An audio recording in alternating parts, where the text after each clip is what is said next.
I'm Jenny Brocky. Tonight on Insight, should it be easier to adopt Australian children? Tell me how many foster placements you had. I had roughly 26 placements. I was what I call a very naughty little boy.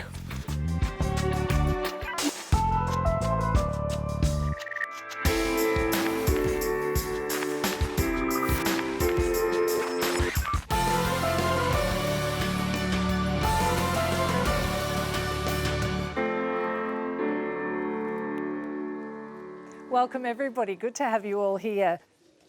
Brendan, you were put into foster care when you were about 20 months old, is that right? Yep. Yeah. Tell us what you understand about why you went into care. Well, I went into care because I wasn't being treated right and my parents were taking drugs. People were being violent to each other and just taking drugs all the time. Yeah. Julie, what were you told about Brendan's background when he came to you at 2.5? We got told that he was abused and he was neglected severely. There was a lot of domestic violence. He was a very scared little boy. It took us about 9 months before we could get him to come near us or cuddle him. So he didn't know anything and he couldn't communicate because he had a problem with his mouth and no one picked it up. He had a submucous cleft and he was tongue-tied, so he couldn't communicate, and he went through a lot of homes because of that. So, yeah. So how many homes did he go through before he came to you? Quite a few. We got told probably about 8. So, but he come from Docks over to Barnardos, so yeah. So Shannon, you came along as well with your brother. You weren't separated from your brother. Did you get both of them at the same time? They didn't know each other in the beginning. Barnardos brought them together to meet each other. So they'd been separated? Yes, they had. Uh-huh. You've been adopted since. You're adopted now. But how did you both feel when you were in foster care as foster kids? Well, before we were adopted, I was scared of whoever would come to the door. If anyone was to come to the door, I'd think it was someone trying to take us away because I've been through so many placements. And so if anyone came to the door, I would go hide in my room or hide somewhere where someone couldn't find me. And I just didn't really feel safe. And how old were you when you were doing that? Pretty much till I got adopted, which was 8 years old. What about you, Shannon? Always that feeling that he had too, that somebody could take us away, and yeah. Nick, you're 20 now. You were first taken into care when you were 14 months old. Tell me how many foster placements you had. I had roughly 26 placements that I was classified as a high needs child. So I had severe behavioural problems. I would throw chairs at teachers, throw tables at teachers, kick windows, kick other people, swear. I was what I call a very naughty little boy. Now I'm just a naughty big boy. And do you know very much about why you were taken into care, about what the circumstances were when you were 14 months old? Yeah, so the reason I was first put into care was because my mother had from what I've been told, had an issue with alcohol abuse. I was then placed back into my mother's care probably about 6 months after I was taken into care first. And then about 6 months later I was put back into foster care until I was 18. What was the longest period you spent in any one family? The longest period I spent with one family would have been with my cousin, who I stayed with from the age of 10 up until my 18th birthday. And do you think the reason that you were moved around so much was because of your behavioural problems? Yeah, I've been told that the reason I was moved around so much was because the carers couldn't handle my behaviours, either physically able to handle me or emotionally be able to handle me. Was adoption ever an option for you? I don't know if adoption was ever spoken about with my circumstance. In Queensland, adoption isn't a very big thing with children in care. It's only just being thought of now. So we're trying, those that have been through the care system are helping create foundation to try and help the government organise and make rules about when adoption can be put into place with children in care. What was it like for you being moved around that much? It's difficult. There was periods of times where I just wouldn't unpack my bags because it was the thought of, I'll just be moved again in another couple of days. I might as well just keep my stuff packed. I used to stash food under my bed because I was afraid I wouldn't get fed and stuff like that. I was afraid that I wouldn't get things, so I'd hide things and steal things as a young kid. Did you ever wish you'd been adopted? I never really thought about adoption. Obviously now as an adult, I wonder what it would have been like if I had have been adopted. I wonder what my circumstances would be like, whether I would have had a better education, my social skills would have been better, whether I'd be in society a better person. But up until basically adulthood, I never really thought about adoption.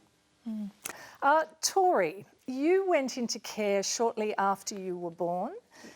Tell us what you know about the circumstances of that. Well, my mum had like problems with drugs and was addicted to them, and she couldn't take care of me, so she gave me up for adoption. How was it established that you needed to go into care? I'm not actually entirely sure. I just know that the circumstances weren't great, and so my sister and I both got put up for adoption. Were you put up for care together or were you separated? Well, she came to live with me, but she was only in foster care with me, whilst I was in foster care as well. But I got officially adopted and she got taken back to her birth dad. Okay, and how old were you when you were officially adopted? 16 months. Okay. Yeah. And so you don't really remember very much at all of those No. early years? No. And how long has it taken you to kind of work out and understand your story, do you think? Well, for as long as I can remember, I've kind of known about it. And I think my parents told me as soon as I could comprehend it. Ross, what did you know about Tori's background when you got her? We knew the full situation of her background. There were some medical issues with her mother. She went straight from hospital to a temporary foster care situation. She'd had issues with her mother's addiction when she was born, but that was cleared up after a couple of days. And that was obviously a concern for us, but the doctors, the paediatrician, said it was not a major issue and it hasn't been. How long was it before you were able to formally adopt her? About 18 months. It would have been faster, but they were trying to find out about whether her natural father was around or not. Prue, you want to make it easier and quicker to adopt kids from care in New South Wales. Why? Well, yes, but we really want to give disadvantaged children a permanent and stable childhood. So the reforms actually start with what can we do to ensure that we give birth parents every opportunity to change the way they parent to ensure that child is safe at home. And when we've invested enough and we feel that there is no prospect of the child being safe or happy, then we recognise that what that child really needs is another place where they can be permanent, so they don't have 20 placements and don't grow up knowing how to trust. We're talking about children who've been permanently removed by the Children's Court. Oh yes, that decision has already been made, that it is not safe for them to live at home. But we do want to emphasise that where you can do better with birth parents to help them change, drug and alcohol addiction, so common, violence so common, and if we need to invest more in working with families to change those problems. I mean, the reports I read every day are not about unpleasant things that happen, they are about terrible things that happen. You know, children, toddlers crawling across floors with dog faeces and needles in the way, no food, hiding food, stealing food and hoarding it in their bedrooms, violence, no semblance of care. That's what we're talking about here. Let's name it. Is that right, Frank Ainsworth? I mean, we are talking here, the Minister is talking about children who've been removed for very serious reasons. What Prue has said is undoubtedly true, that there are some children who find themselves in the kind of horrendous situations. However, there are some cases which are not as extreme as that, and that some children are removed unnecessarily because the level of skilled work that needs to be done with those parents in order to help them change their parenting practices is not available. Minister, is that right? I couldn't disagree with Frank, and that's why we are investing so much more in change within the way we work with families. And guardianship and adoption have to be preferred to foster care. Foster carers are amazing people, but they don't have to have the child, whether it behaves or misbehaves. Sometimes the department will take a child away from a foster carer, and foster carers don't like it. So you want to shift the emphasis. You want more emphasis on adoption, less emphasis on foster care. So that we don't have 10, 20 placements for a child. How can a child... I mean, I think you're extraordinary that you have had that many placements. What must it be like wondering how am I going to relate to the next family? Where is my next lot of friends? But look, let's face it, last year there were 78 adoptions in New South Wales. 21 of those were children over the age of 12 who sought to be adopted themselves. How many would you like to see adoptions in New South Wales? Well, I mean, the dream would be hundreds. I would like to think that every child that we have to remove, and we've removed them until they're 18, remember, there is no going back, that at that point we say, is it guardianship or kinship care or is it adoption? That's where this child really will flourish. Esther Lawson, you're a barrister. You often represent family and community services in adoption cases in New South Wales. What do you think of the Minister's proposal? Look, it's fair to say that there are very successful outcomes for children who are adopted, but one of the key elements to that, in my mind, is a passage of time. So that a child gets to know the intended adoptive family and vice versa. If we rush too prematurely to adoption, we might find that those outcomes aren't as successful. Okay, I'll ask the Minister about this. You're putting a time limit on the amount of time that parents have to turn their lives around, birth parents have to turn their lives around. Because we have found families where the children yo-yo in and out of care. They go back to mum for 6 months. Mum hasn't been able to manage her heroin addiction, or there is another violent partner, a new partner, or there is another man who sexually assaults the little girl again. I've met little girls who've been sexually assaulted 4 or 5 times by 4 or 5 men by the time they're 5, because we kept letting mum trust her instincts, do better next time. So what time limit? Children can't wait. They've only got one childhood. So what time limit are you putting on? For under 3, it's 6 months. So 6 months for the parent to... Yes, but you remember by then there have been several reports to the department. It's very rare that you'd have one report, 6 months intensive care, and then it goes. So there is a process here, and for children under 5, it's a year. Caitlin, you're looking very upset. Tell us why. I can't talk. Well, you reacted very strongly to what the Minister was saying. Why did you react so strongly? 6 months seemed very strong about the 6 months is all, it can take to get your life back together and while your child's in care, and, it's not really that simple.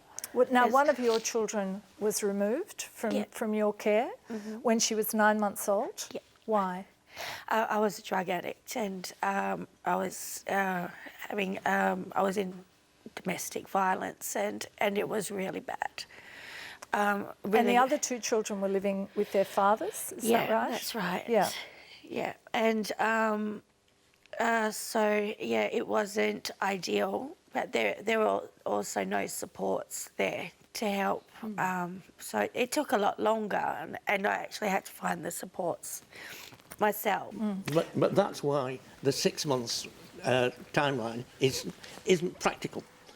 Because if you're a drug-addicted parent and you need to go into rehabilitation, you have to wait a period of time before you can get into a programme. I'm already working with a client where the child has been in care for 6 months. The 6 months timeline has been met, and the lady in question, who's only 18, hasn't been able to get into the relevant programme because there are no spaces. So the timeline of 6 months and 12 months really have to be cross-examined. How do you deal with absolutely that? clear about that. I understand that, and that's why part of these reforms is millions of dollars more in drug and alcohol programs, because it is setting somebody up for failure to say, you've got 6 months and then not being able to provide them with any support. So there'll be more. Caitlin, can you just talk a little bit more about your story? I mean, tell me what happened. Your child was taken away at 9 months. Right. So what happened? First, you get a lot worse before you get any better, especially when you don't have something tangible to keep you going as well. When did you get her back? 4 years ago. Okay, so how long was that she was in She care? was away for a bit more, about 3 years, roughly on 3 years. And what did you have to prove to get her back? Oh, well, there was, I think, months and months, I think maybe 12 months of urine analysis. I did on my own. I went to many psychology therapist sessions, which the department didn't want to pay for either, but I just went off my own volition. I do kind of see it as a blessing that it helped me to heal more wholly, to get my child back. And your other children? Are they living with you now, or are they? Yes, yeah. One lives with her father because she wants to, but she's very happy and doing very well there. But yes, I've got. Prue Gower, doesn't this illustrate the difficulty of putting a time frame on this? That theoretically, Caitlin could have had her child adopted in this circumstance. That's right. And the whole point about this is the heavy investment in working with Kate so that, with your amazing determination, Kate, I suspect with services you would have started to respond in those 6 months, and the department would then have felt that they didn't need to remove. In fairness, so I should jump in if I could, the legislation actually does provide for... There is a 6-month time frame, but then there is a rider which allows, in appropriate cases, for that to be extended. So it may well have, in fairness, have captured Kate's circumstances. If she was showing that progress, then the court could actually look at that and say, you're doing really well, we're going to extend the time frame. Okay, and 12 months for older fives. children, under fives. Yeah? My question is adoption for children and young people going to be a last resort? For those that can't be reunified, or there's no signs of possibility of reunification, is it then going to be looked at? The last resort is called foster care. What do you think of the idea of foster care as a last resort? I went through foster care basically my whole life. I know a lot of foster carers, really good foster carers. I know a lot of kids that have gone through foster care that are better for it. If you place kids in care with the right foster carers, you will have the same effect as adoption. End of story. You will have the same. The process of choosing the adoptive parents is going to be the same as for choosing foster parents. And I think we have to admit that foster care, despite the amazing efforts that foster carers make, can often produce, because of the instability. A third of girls who leave foster care are pregnant by the time they're 18. The numbers of children who leave foster care and go into juvenile detention are very worrying. The number of children who leave foster care without being able to properly read and write or reach year 12, their results are way, way behind those of the rest of the community. That's what we're trying to fix. You've had 10 children who've all been removed from your care. Yes. What do you think about making it easier to adopt? I think that it shouldn't be made easier, it should be made harder.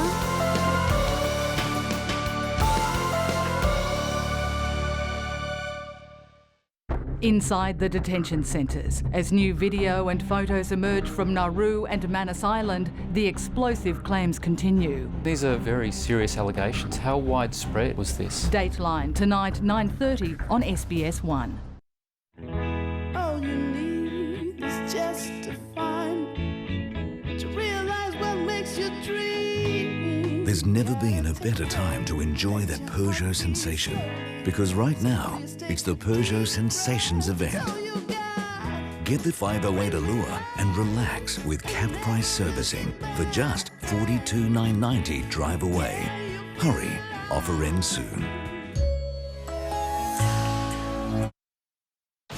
I'm Bear Grylls and I've been challenged to find the key ingredients in Nature's Own Mega Potency Men's Multivitamins. It's a concentrated formula to optimise energy and well-being, because it's not always easy to keep a perfect diet. They have an army of scientists and have been combining high-quality ingredients for almost 40 years. I'm just one man with a knife. A lot more than just nature goes into Nature's Own. If you're 30 or over and switch your comprehensive policy to Coles Car Insurance, we guarantee to beat your current insurer's price by $100. Or even more. Jump online or call today. Coles Little Red Cool. Telstra Broadband is going fast. New broadband customers get up to $20 off every month on a range of home and business bundles for 24 months. Offer now ends 12th of May.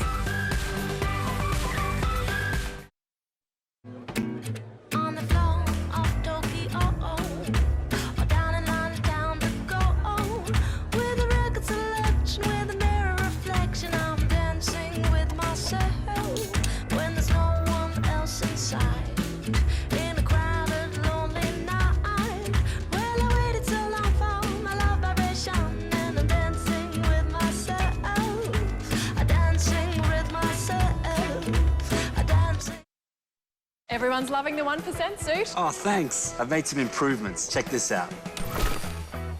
Toyota Buyer's Advantage means a 1% comparison rate on a selected range of Toyotas, including all Yaris models and the unbreakable Hilux 4x2 range. Oh, Sparks. Oh, excuse me. At least some things are unbreakable. Visit Toyota's special offers for more. This March, there's something for everyone from SBS Books. Cycling victory to public shame, Stuart O'Grady Battle Scars reveals his story. Turkish Flavours returns in hardcover. Stories from the dangerous front lines of aid relief. And 100 years after the First World War, a visual history of the Anzacs. Books available now at ABC shops, Dimex, retailers and the SBS shop online.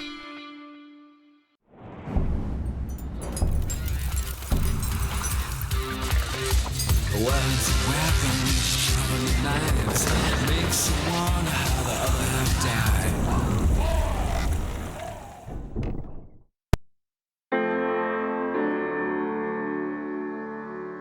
Tonight we're talking about whether more kids in care should be adopted. Kira and Wayne, you're preparing to adopt at the moment, but you're not keen on fostering. Why?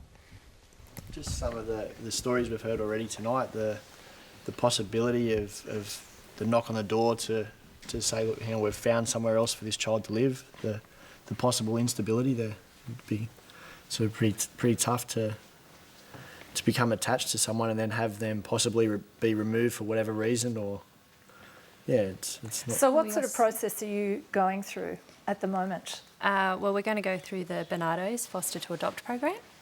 At the moment, we have a son. He's 20 months old, so he needs to be 2 before we can continue on further. So come May. This is your own biological child? Yep. Yeah.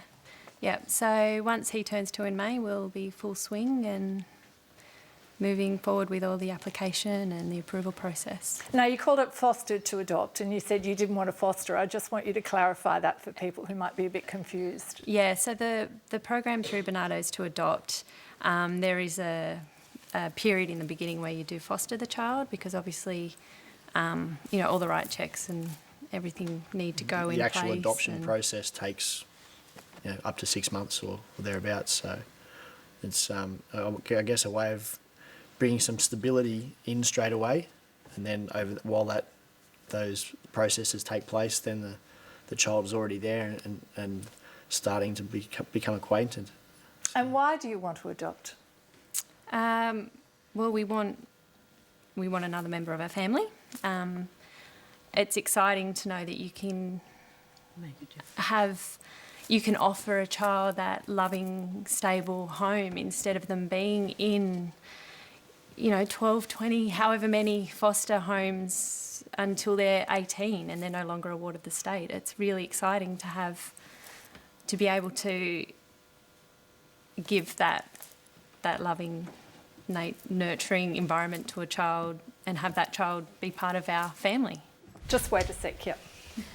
We started looking at it and we weren't going through Barnardos, we were just going through the New South Wales government process, and it just seemed like it was going to take so long for us, and it was sold so very negatively to us we went to the 2-day sessions and learnt all about it, and we actually just thought it would be so emotionally draining. We were told that all this open adoption and co-parenting, and we don't have children of our own, and it was so overwhelming the way that it was sold to us. Are you sure you can do it? We know we can do it. We know we're professionals, we are mature, we've got nieces and nephews, and we've been around his family, fostered children all through his life. So that they has scared to us into change. thinking I it was absolutely not agree worth with it. Almost. It has to change, but having said that, they're also being honest. Very realistic. They have to Yeah, be honest, absolutely. but I do think I do think there's historically been a tendency to make adoption unattractive. Yeah, I'd like Julie's view on this. As the Don't be scared because it's most rewarding, and it's not open adoption. When you actually go for a visitation, you're there. It's for 2 hours. You bring the children home, and I love my guys to death. And we have another adopted little boy, and he's just turned 5, and we've got. Altogether in our family, there's 16 of us. So, and it's so rewarding. Put a more positive spin on, just tell us the realistic side of it. Absolutely, it's hard work. But it's hard. It's really hard. Good stuff. Ross, you went to the department you adopted through Barnardos, but you went to the department and rejected the department. Same story. It was just it was like you'll be geriatric before you get a child, and the child's going to be so traumatised and whatever. They'll know your address. They'll know they're going to come to your house. So, but your story's not 18 years old. No, it's 2 years old. Yeah. So what are you doing? We're put that on hold. We're actually looking more in the I'm an American citizen. We're looking at the American adoption as well as... Because it's too hard here. Because it's too hard. But don't be afraid of I think open adoption is fantastic, because I think it's a lot less traumatic. I've got a friend that was adopted. He found out when he was 28. Horrendous trauma. It's not compulsory under open adoption for the natural parents to have your address. I mean, some natural parents are dangerous and they won't be allowed to have your address. So it's more, as Ross said, that if you start to build up a relationship with the natural parents, sometimes you might have phone contact like an extended family. They like an aunt that they see once a month or once every couple of months. It's not like they're intruding on your life every day. I'd like to talk to a biological parent who's had children taken away now. Fiona, you've had 10 children who've all been removed from your care. Yes, I have. 10 of them. 10 of them. 2 of them have been adopted. Yes. What do you think about the idea of making it easier for foster carers to adopt, or just to adopt in general? It should be made harder, or foster carers should not be allowed to adopt children. Why? The foster care destroys the family relationships, and when it eventuates to adoption, it also destroys any chance that the biological parents have to better themselves, to be ready or prepared to take care of their own children again. Why do you think all 10 of your children were removed from your care?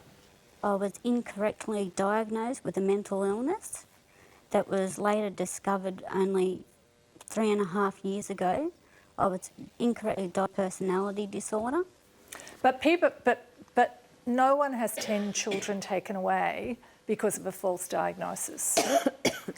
I mean, there are reasons why children are taken away from biological parents, and there are certainly reasons why 10 children would be taken away. What sort of environment do you think you provided for those children? I was also in a very emotionally abusive relationship with my ex-husband, and he didn't want some of the children. But what sort of environment do you think that was like for your kids? It would have been horrific for them, yes, I do agree to that. Especially seeing their father abuse their mother. Father also abused them while in our care too. But you were convicted of assaulting your child as well? Yes, your that's 5-month-old child. Yeah? Yes, she was actually dropped on the bathroom floor And had a fractured skull? Yes. So, given all of that, I mean, I've seen the court records in this case, and you were described as a dangerous mother in the court.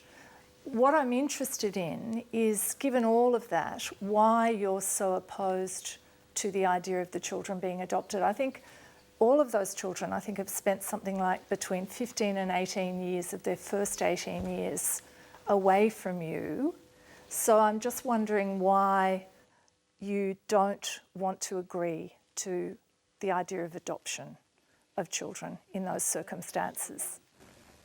In some way, I would hope that I could still either get more contact visits or more access to my children. They were supposed to give me visitation rights, and it was supposed to be an open adoption. And during that time, the foster carers, then adoptive parents, took away all visitation rights whatsoever. So even if they do, as they say, and make it so that it's open adoption, the adopters can cancel out your visits and the openness of the adoption plan at any given time if they don't like the way the child comes back. You described, though, that the circumstances that some of those children were in as horrific. Yeah. Did you want to have those children full-time, all 10 of them? Yes, I did. Okay. Nick, you were listening closely to that story. Do you have a reaction? It worries me that the department would be able to stop contact with the parents and the biological children just because the carers don't like the way the kids come home. I personally myself stopped my access visits with my mum because I didn't want to put myself through it anymore. I can understand whether foster carers would come into it and say we don't like the way that the child's coming, but personally I don't believe it should be up to the foster carers, it should be up to the young people. What if the child, though, is wanting to return to a clearly abusive environment? It happens frequently. Yes. It happens frequently, and that's a huge problem with adolescents who vote with their feet. And it's a vexed issue, and I doubt anyone has a simple answer to that. And it's something that obviously that child, usually an adolescent, needs a lot of support, a lot of understanding, very good casework from the department. But there's no simple solution to that, and I have to say it's a frequent occurrence. Kira, how would you feel about adopting a child where the parent hasn't consented, the biological parent hasn't been willing to give up the child? To be completely honest, I don't think that I'd be willing to take that on.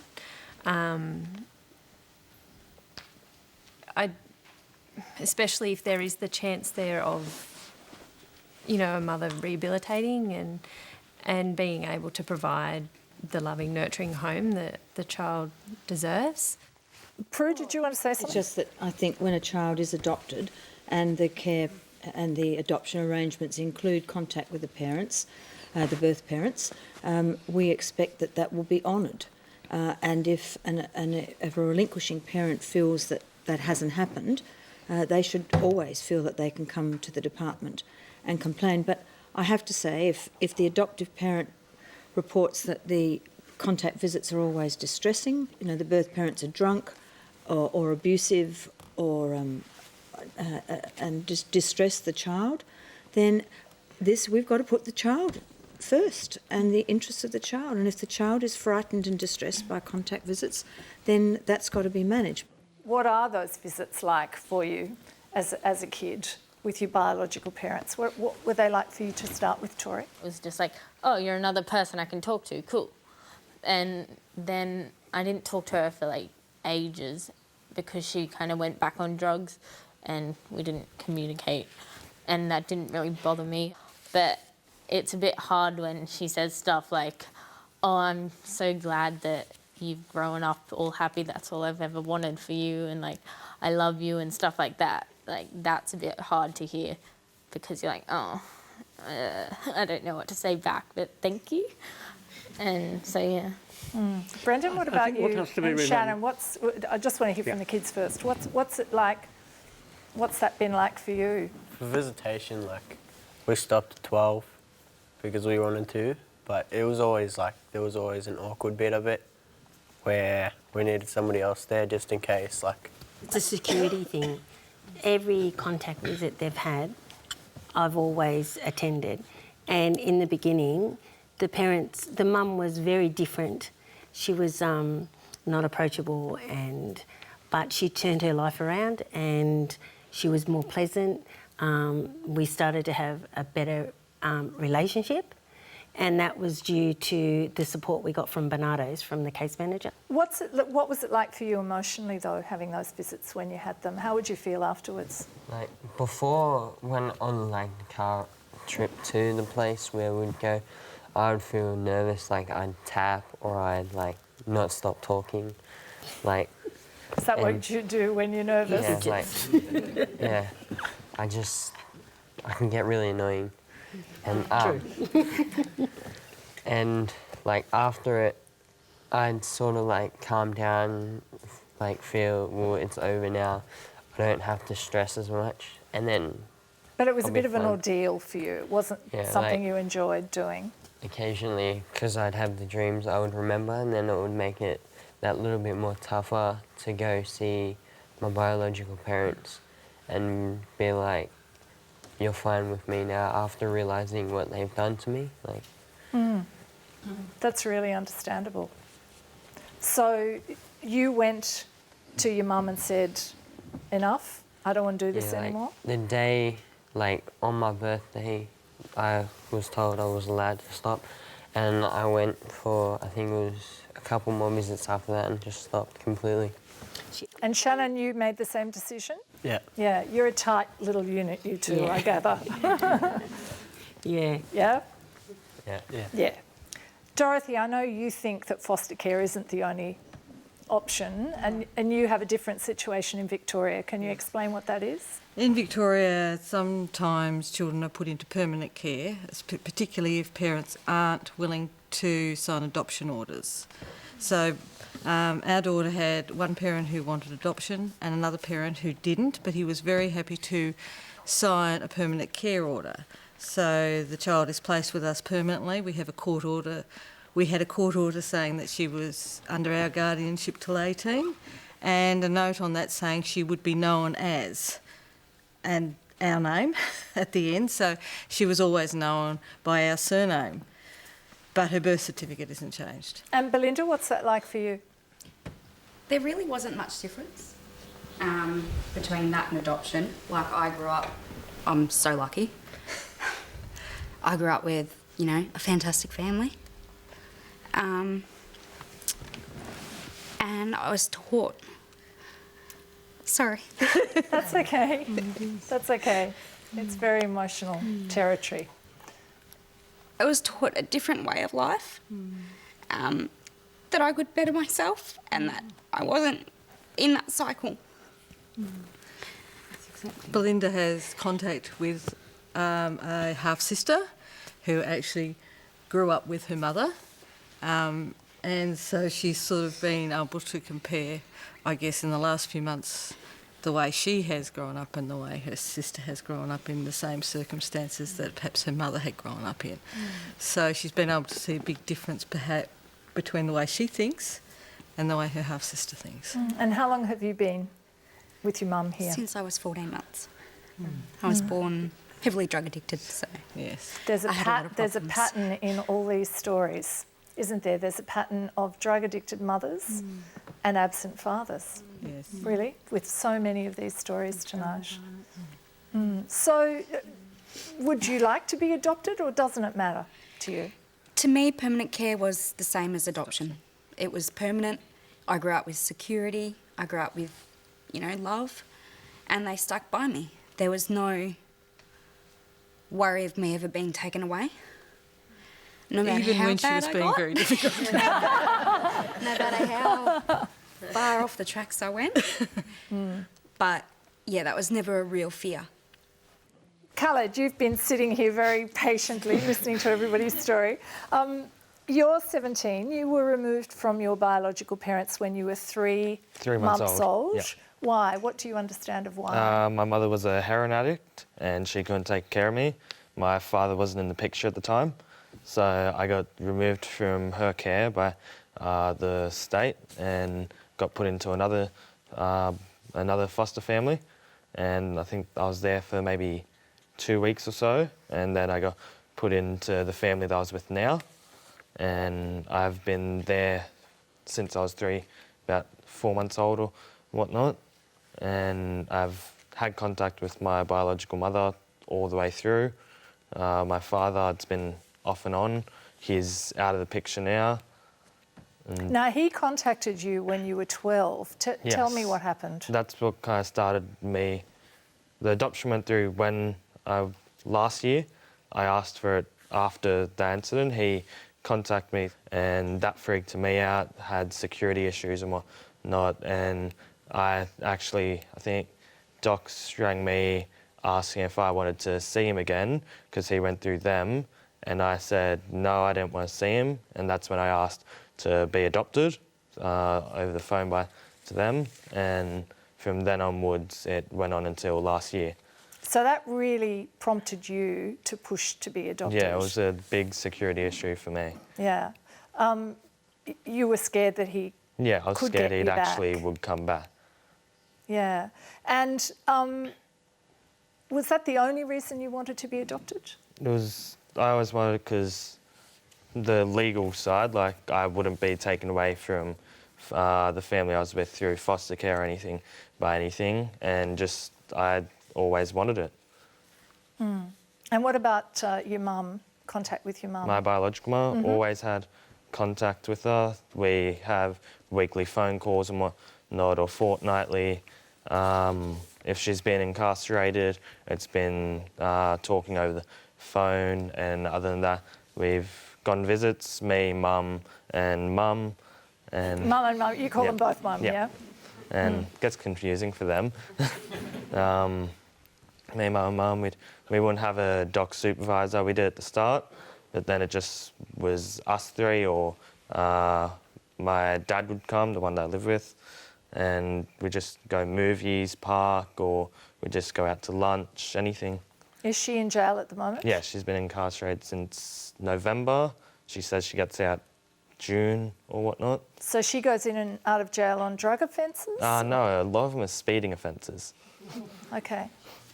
All right. So how much of the time that you have been in contact with her would she have been in jail? A few years.